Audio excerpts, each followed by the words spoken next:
ಕೆನರಾ ಬ್ಯಾಂಕ್ಗೆ RBIನಿಂದ ₹1,000 ದಂಡ. ಕೆನರಾ ಬ್ಯಾಂಕ್ ತನ್ನ ಗ್ರಾಹಕನಿಗೆ ಕ್ಷಮಾಪಣೆ ಕೇಳ್ತೀನಿ ಎಂದಿದೆ.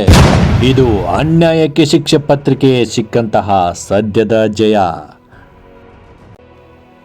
ಇಷ್ಟು ದೊಡ್ಡ ರಾಷ್ಟ್ರೀಕೃತ ಬ್ಯಾಂಕಿಗೆ ಕೇವಲ ₹1,000 ದಂಡವನ್ನು ವಿಧಿಸಿ RBI ಕೆನರಾ ಬ್ಯಾಂಕನ್ನು ಇರುಸುಮುರುಸಿಗೆ ಒಳಪಡಿಸಿದೆ.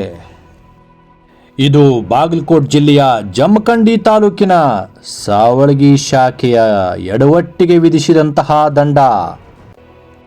ಗ್ರಾಹಕರ ಖಾತೆಯಿಂದ ಹೇಳದೆ ಕೇಳದೆ ದುಡ್ಡೆತ್ತಿದಂತಹ ಸಾವಳಗಿ ಶಾಖೆ ಕೆನರಾ ಬ್ಯಾಂಕ್ಗೆ ₹1,000 ದಂಡವನ್ನು RBI ವಿಧಿಸಿದೆ. ಅವರು ಮಾಡಿದಂತಹ ತಪ್ಪು ಗಂಭೀರವಾಗಿದ್ದರೂ ಇಷ್ಟು ಕಡಿಮೆ ಮೊತ್ತದ ದಂಡವನ್ನು ವಿಧಿಸಿದರೂ ಕೂಡ ಒಂದು ರಾಷ್ಟ್ರೀಕೃತ ಬ್ಯಾಂಕಿಗೆ ಚಾಟಿ ಏಟು ಕೊಟ್ಟಂತೆ ಆಗಿದೆ.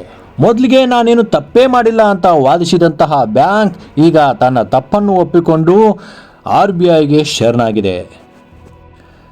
ಬ್ಯಾಂಕ್ನವರು ಮಾಡಿದ ತಪ್ಪಿಗೆ ಅನುಭವಿಸಿದಂತಹ ಗ್ರಾಹಕನ ನಷ್ಟಕ್ಕೆ ಈ ಮೊತ್ತ ಕಡಿಮೆಯೇ ಸರಿ. ಆದರೂ ಗ್ರಾಹಕನಿಗೆ ಕ್ಷಮಾಪಣೆಯನ್ನು ಕೇಳುತ್ತೀನಿ ಎಂದಿರುವ ಈ ಬ್ಯಾಂಕ್ ಮುಂದೆ ಕ್ಷಮಾಪಣೆಯನ್ನು ಕೇಳುತ್ತದೆಯೋ ಬಿಡುತ್ತದೆಯೋ ಎಂಬುದನ್ನು ನೋಡಬೇಕಾಗಿದೆ. ಹಾಗೆ ಇನ್ನಾದರೂ ಈ ಬ್ಯಾಂಕ್ ಎಚ್ಚೆತ್ತುಕೊಂಡು ಗ್ರಾಹಕರಿಗೆ ನ್ಯಾಯವನ್ನು ಒದಗಿಸಿದರೆ ತಮ್ಮ ಘನತೆಗೂ ಕೂಡ ಮೆಚ್ಚುವಂಥದ್ದು. ಇನ್ನಾದರೂ ಇಂತಹ ದೋಷಪೂರಿತ ಕಾರ್ಯಗಳನ್ನು ಮಾಡುವುದು ಬಿಟ್ಟು ಮಾಡಿದ ತಪ್ಪನ್ನು ಒಪ್ಪಿಕೊಳ್ಳೋದನ್ನು ಕಲಿಯಲಿ, ಗ್ರಾಹಕರ ರಕ್ಷಣೆಗೆ ಮುಂದಾಗಲಿ. ಸದ್ಯಕ್ಕೆ RBI ವಿಧಿಸಿರುವಂತಹ ಈ ₹1,000 ದಂಡ ಕೆನರಾ ಬ್ಯಾಂಕ್ ಮಾಡಿರುವಂತಹ ತಪ್ಪಿಗೆ ಕಡಿಮೆಯಾದರೂ ಕೂಡ ಸದ್ಯಕ್ಕೆ ಇದೇ ತೀರ್ಪನ್ನು ನೀಡಿದೆ.